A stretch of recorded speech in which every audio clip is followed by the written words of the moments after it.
السلام علیکم ورحمۃ اللہ وبرکاتہ۔ عزیز طلباء و طالبات، آج انشاءاللہ چھٹے دن کی سرگرمیوں کے تعلق سے ہم غور کریں گے۔ آج آپ کو لکھنے کی مہارت یعنی خط نویسی سے متعلق آپ کو سرگرمی حل کرنی ہے۔ تو دو خط آپ کو تو معلوم ہی ہے کہ رسمی خط ہوتا ہے اور ایک غیر رسمی خط ہوتا ہے۔ تو رسمی خط جو ہوتا ہے، جو آپ اسکول میں آپ کے کلاس ٹیچر کو لکھتے ہیں یا آفیسرز کو لکھتے ہیں یا کہیں اپلیکیشن آپ دیتے ہیں عریضہ، وہ رسمی خط میں اس کا شمار ہوتا ہے۔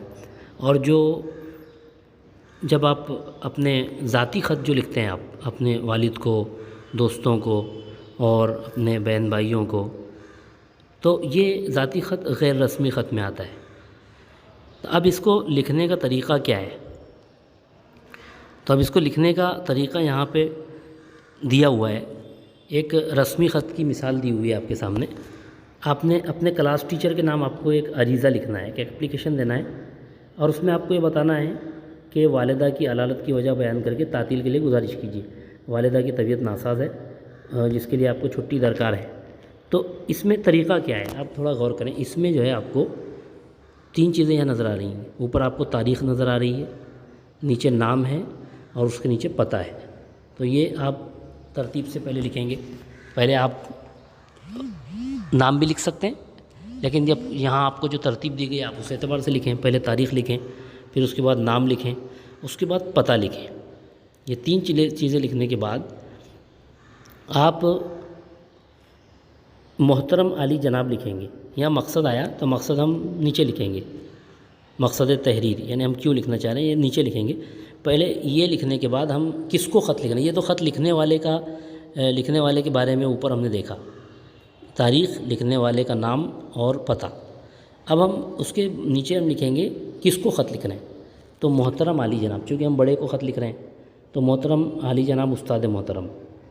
تو اب یہاں پر ہم جس کو بھی خط لکھیں گے، جیسے یہاں تو استاد ہے، تو اب اگر ہم کسی آفیسر کو خط لکھ رہے ہیں تو محترم عالی جناب ایجوکیشن آفیسر، اس طرح۔ اور پھر اس کے بعد ہم نیچے سلام لکھیں گے۔ اور عام طور سے یہ رسمی خط میں ان کا پتہ بھی ہوتا ہے۔ جیسے آپ لکھ رہے ہیں محترم عالی جناب، جب آپ اپنے استاد کو لکھ رہے ہیں تو آپ نیچے یہ بھی لکھیں گے رفیع الدین فقیہ گرلز ہائی اسکول مثال کے طور پر، یا آپ جس اسکول سے ہیں اس اسکول کا نام لکھیں گے، اور اس کے بعد سلام لکھیں گے، السلام علیکم، جیسے آپ دیکھ رہے ہیں۔ تو ہم نے کیا دیکھا؟ پہلے خط لکھنے والے کا نام پتہ، اس کے بعد جس کو لکھا جا رہا ہے، مکتوب الیہ جسے کہا جاتا ہے، اس کا پتہ، اور پھر مقصد تحریر، اس کے بعد مقصد آتا ہے۔ جیسے آپ انگلش میں خط لکھتے ہیں تو سبجیکٹ جو آپ لکھتے ہیں وہ دونوں کے بعد پہلے تو لکھنے والے کا نام پتہ، اس کے بعد جس کو لکھا جا رہا ہے ان کا نام اور پتہ، اس کے بعد مقصد کیا ہے، کیوں لکھ رہے ہیں آپ، مقصد تحریر کیا ہے۔ تو اس مقصد تحریر میں آپ کو کیا کرنا ہوتا ہے کہ آپ کو وہ لکھنا ہے، بس کیا مقصد ہے آپ کا لکھنے کا۔ تو یہ یہاں ہمارا مقصد یہ ہے کہ ہم کو چھٹی چاہیے، تو ہم لکھ رہے ہیں 3 دن کی رخصت۔ پھر اس کے بعد آپ نیچے لکھیں گے محترم، سلام کر کے، مطلب آپ نیچے بھی لکھیں گے امید ہے آپ بخیر ہوں گے، اور یہ پورا آپ خط لکھیں گے۔ اب اس میں ایک بات یہ آپ ذہن میں رکھیں کہ جو رسمی خط ہوتا ہے اس میں آپ کو زیادہ ڈیٹیل لکھنے کی ضرورت نہیں ہے، بہت زیادہ تفصیل سے آپ کو بتانے کی ضرورت نہیں ہے۔ آپ صرف اپنی بات یہ رکھیں گے کہ چھٹی آپ کیوں لے رہے ہیں۔ تو عرض گزارش یہ ہے کہ آپ کو جو بھی ضرورت ہوگی وہ آپ یہاں بیان کیجیے۔ گھر میں بھائی کی شادی ہے، یا پھر یہ کہ فلاں جگہ ہاسپٹل میں جانا ہے کسی سے ملاقات کے لیے، یا خود بیمار ہیں دکھانے، وہاں پہ چیک اپ کے لیے جانا ہے، جو بھی ہے وہ یہاں لکھیں گے۔ اور اس میں آپ یہ بھی لکھ دیں گے کہ 3 دن کی رخصت چاہیے، اور جو نقصان ہوگا میں اس کی تلافی کی انشاءاللہ کوشش کروں گا یا کروں گی، اس طرح آپ لکھ دیں گے۔ اس کے بعد یہ خط ہونے کے بعد یہ 3-4 لائن میں آپ لکھیں گے۔ اس کے بعد آپ نیچے لکھیں گے آپ کا شاگرد انور قمر۔ اب یہ تو ہوا اپنے ٹیچر کو لکھا، اس لیے آپ نے لکھا آپ کا شاگرد۔ آپ کسی آفیسر کو لکھ رہے ہیں تو ایک طالب علم، ایک ذمہ دار شہری، اس طرح سے آپ کا خیر خواہ، اس طرح سے آپ لکھ کر پھر انور قمر جیسے جس نے خط لکھا تھا اس کا نام یہاں آ گیا۔ ایسے ہی ایک خط آپ کو لکھنا ہے۔ یہ تو آپ کو ایک نمونہ بتایا گیا۔ اب آپ کو خط لکھنا ہے، آپ کے اسکول میں سالانہ تقریب کا انعقاد ہونے والا ہے، سالانہ ایک اینول فنکشن ہے، آپ کا سالانہ جشن منایا جا رہا ہے، سال میں ایک بار جو آپ کا پروگرام ہوتا ہے، اس میں آپ کیا کریں گے، شہر کے تعلیمی عہدیدار کو دعوت دیتے ہوئے دعوت نامہ تحریر کیجیے۔ آپ کو ایک انویٹیشن کارڈ بنانا ہے، دعوت نامہ بنانا ہے، مطلب یہ کہ آپ کو دعوت دینا ہے ان کو، یہ آپ کے اس پروگرام میں بلانا ہے۔ تو آپ کیا کریں گے، پہلے اپنا نام، تاریخ، نام، پتہ وغیرہ لکھیں گے، پھر جس کو لکھ رہے ہیں، محترم ایجوکیشن آفیسر صاحب یا تعلیمی افسر، اور اس کے بعد ان کا پتہ، جہاں کا بھی آپ، جن کو بھی آپ بلانا چاہ رہے ہیں اس شہر کا پتہ، اور پھر اس کے بعد مقصد تحریر۔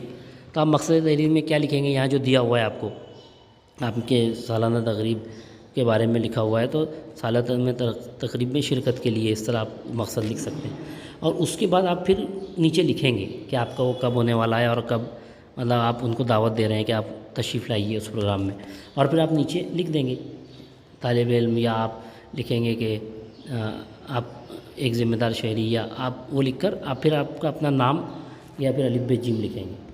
تو اس طرح سے آپ کو یہ ایک رسمی خط لکھنا ہے۔ اب یہاں پر غیر رسمی خط دیا ہوا ہے، چھوٹے بھائی کو آپ کووڈ سے بچانے کے لیے ہدایت اور نصیحت دیتے ہوئے خط لکھیے۔ اب اس میں بھی آپ کیا کریں گے، پہلے تاریخ، پتہ، نام، اور پھر اس کے بعد القاب۔ یہ القاب جو رہتے ہیں اس میں آپ دعا دیتے ہیں، چھوٹوں کو دعا دیں گے اور بڑوں کے لیے محترم کا لفظ لکھتے ہیں۔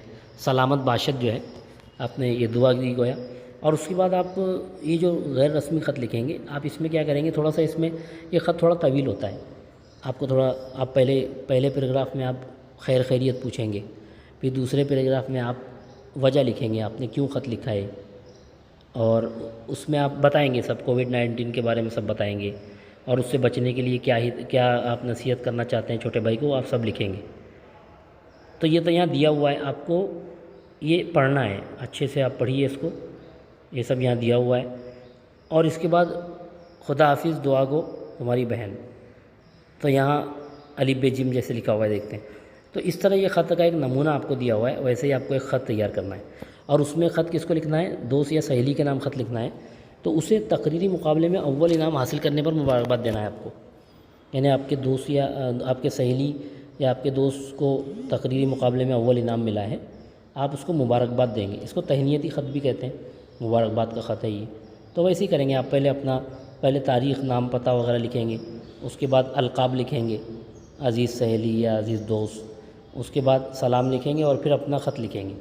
اس کے بعد آخر میں آپ لکھیں گے، آپ تمہارا دوست فلاں فلاں، تمہاری سہیلی فلاں فلاں، اس طرح سے۔ تو یہ آپ اس کو اس طرح حل کرنا ہے۔ پھر اس کے بعد آپ کو ایک سرگرمی یہ دی گئی، آپ اس پر ضرور عمل کریں۔ آپ کی کتاب میں جو اسباق کا حصہ ہوتا ہے، نثر کا، اس میں آپ کو آخر میں خط بھی دیے ہوئے ہوتے ہیں، 2-3 خط ہوتے ہیں بڑے لوگوں کے، آپ ان کا مطالعہ کریں۔ اس سے کیا ہوگا، آپ کو سمجھ میں آئے گا کہ خط کیسے لکھا جاتا ہے، اس میں کون سی چیزیں بیان کی جاتی ہیں، تو آپ اس کا مطالعہ کریں، یہ مطالعے والی مشق ہے آپ کا۔ اور اس کے بعد جو آپ کو تخیلاتی بنے میں آپ کو کیا کرنا ہے، آپ ایک خط لکھنا ہے آپ کو، اور کس کو لکھنا ہے، دوستوں کو۔ تو دوستوں سے مراد آپ بہت سارے دوستوں کو لکھنے کے بجائے کسی ایک دوست کو لکھیے، اور اس کو بتائیے کہ لاک ڈاؤن میں آپ نے کیسے پڑھائی کی، اور ان کی خیر خبر بھی معلوم کیجیے کہ وہ کیسے ہیں، خیریت سے ہیں، نہیں ہیں، کیا معاملہ ہے۔ وہ خیر خبر کے لینے کے لیے آپ کو خط لکھنا ہے، اور آپ کو یہ بھی بتانا ہے خط لکھنے کے بعد کہ یہ خط رسمی رہے گا یا غیر رسمی۔ آپ دوست کو خط لکھ رہے ہیں، آپ یاد رکھیے اوپر مثال آپ کو بھائی کی دی گئی تھی، اس کے بعد ایک خط پوچھا گیا تھا، آپ کا جواب وہیں موجود ہے، تو آپ کو یہ بھی بتانا ہے کہ رسمی خط ہے یا غیر رسمی خط ہے۔ تو امید ہے یہ انشاءاللہ آپ خط لکھ سکیں گے، غیر رسمی اور رسمی دونوں بھی۔ آپ اس سے پہلے بھی لکھ چکے ہیں خطوط، تو انشاءاللہ آپ کو مشکل نہیں، یہ سرگرمی مشکل معلوم نہیں ہوگی۔ بہت بہت شکریہ۔ السلام علیکم ورحمۃ اللہ وبرکاتہ۔